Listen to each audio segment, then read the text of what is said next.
Cinematography வேற level. படம் 200 ரூபா. இந்த மாதிரி ஒரு மூவி பிளாக் பஸ்டரா ஓடுறதுக்கும் ஆளே இல்லாம டிசாஸ்டரா ஓடுறதுக்கும் இந்த ஒரு டெக்னிக் தான் காரணம்னு சொன்னா நம்புவீங்களா? என்னடா so hello guys, this is day 7 of learning mobile film making. நான் அஃப்சர். இன்னைக்கான வீடியோவில் நம்ம எதை பற்றி பார்க்க போறோம்னா கம்போசிஷன். என்னதான் நம்ம கிட்ட நல்ல கேமரா, ஸ்கிரிப்ட், ஆக்டர்ஸ் எல்லாமே இருந்தாலும் பர்ஃபெக்டான ஸ்டோரி டெல்லிங் இல்லைன்னா அந்த மூவி ஃப்ளாப் தான். அந்த ஸ்டோரி டெல்லிங்கை ஸ்ட்ராங் பண்ணுறதுக்கு தான் கம்போசிஷன்ற மெத்தடே யூஸ் பண்ணுவோம்.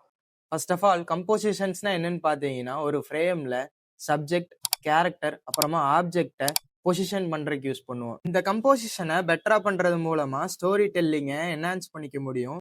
இன்னும் பர்ஃபெக்டாக சொல்லணும்னா விஷுவல்ஸ் மூலியமா ஆடியன்ஸ் கூட இன்டராக்ட் பண்ணி கேரக்டர்ஸோட எமோஷன்ஸை ஈஸியாக கன்வே பண்ண முடியும்.